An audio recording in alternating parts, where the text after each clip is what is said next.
Vê se eu tenho razão. Talvez uma das diferenças entre a homilética tradicional, a clássica, e a nova homilética é que na homilética clássica você tinha uma preocupação dos pontos, né, das partes. E a homilética nova, ela tem uma preocupação com a unidade. Então, mesmo Uhum. tendo pontos, eu acho que alguns até confundiram que achava, não, agora só pode ter um ponto. Não, só É. precisa ser bem unificada. A pessoa tem que estar com a impressão que está assistindo um filme. É. E quando você está assistindo um filme, quando a gente vai estudar roteiro, e eu, depois da sua matéria com Paul Scott Wills, eu comecei a estudar roteiro. Eu já Uhum. gostava que eu escrevia peças lá na CEPAL, mas eu Uhum. falei, cara, eu preciso estudar roteiro. Eu comecei a estudar roteiro e todo filme tem os atos. Só Sim. que a gente, só com o olho treinado, percebe a mudança de ato, porque todo mundo Uhum. que está assistindo nem percebe, é muito natural.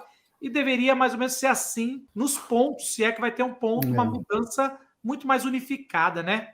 Eu vou dizer o seguinte, ó, existe uma diferença mais assim técnica, né, e teológica também e sociológica. A homilética clássica é uma disciplina não é tão velha, ela é do final de 1870, 80 que foi elaborada. Brodus é um expoente, Blackwood é outro expoente. Como é que eles elaboraram? Eles elaboraram uma estrutura de sermão pensando na mente do homem moderno. Qual que é a mente do homem moderno? A razão é a medida de todas as coisas. A verdade, ela pode ser alcançada e a verdade tem que ser provada. Então, o que acontece?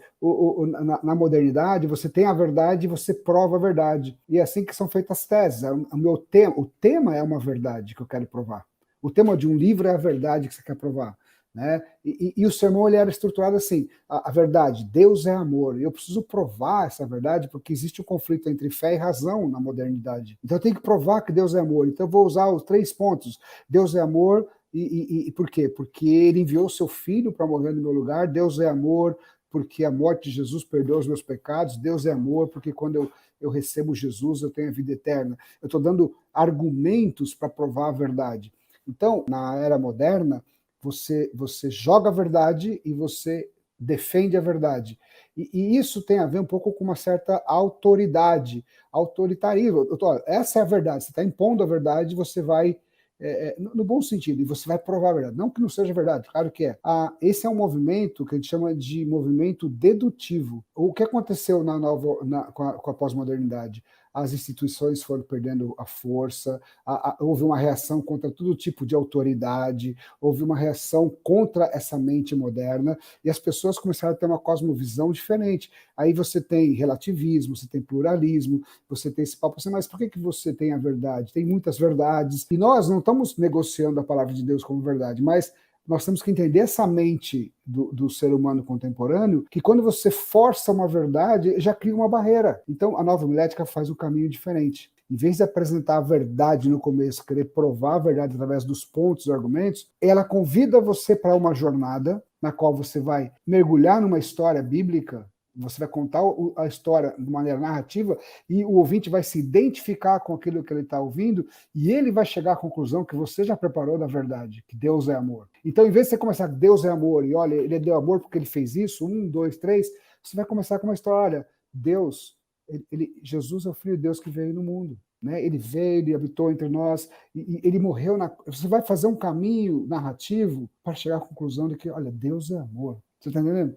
Então, a diferença da nova homilética é que ela é mais um modelo indutivo e o caminho dela é assim, a verdade, o meu tema, a minha ideia principal, ela não vem no começo.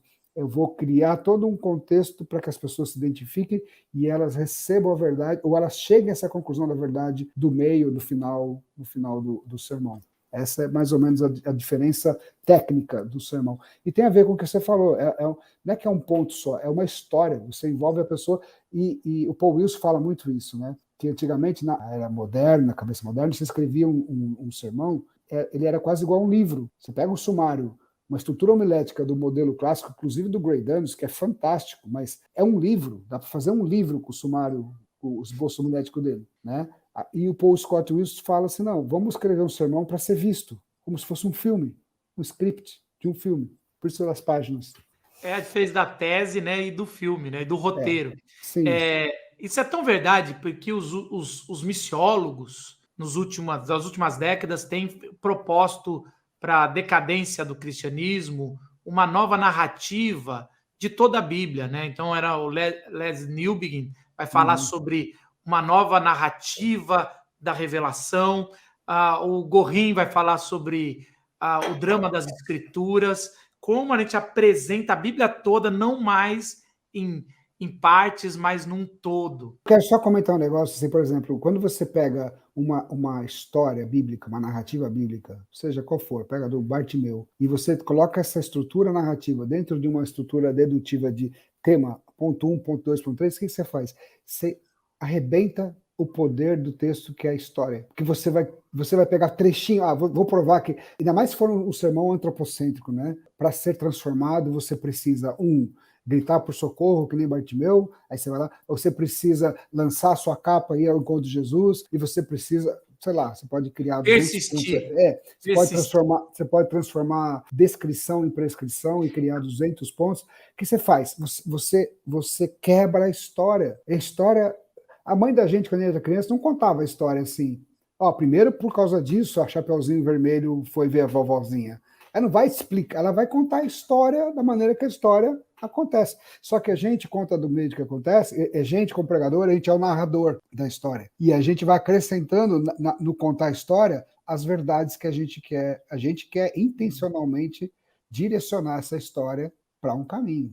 E isso faz parte do papel do pregador. Você tem uma intenção. Me lembrou muito uma ilustração que o Rubem Alves fazia. Ele falava assim, que muitas teologias são que nem a gente vai estudar o sapo, né, nas escolas. A gente, para estudar a vida do sapo, a gente mata o sapo, seca o sapo para entender o sapo. E ele comparava isso com aquela acidez que ele tinha muito boa, que ele falava assim, a gente, para fazer às vezes teologia, quer matar Deus, dissecar Deus e fazer... E o que você está falando é um pouco do texto, cara. Para que você vai matar a história, dissecar a história, sendo que ela já está viva ali? Foi assim que Jesus, na sua eterna sabedoria, com poucos anos de ministério, ele escolheu passar a verdade mais importante em formas de pequenas parábolas. Por que a gente se acha melhor ou de outras formas, né? É importante, eu acho que talvez isso é uma das coisas mais importantes dessa live.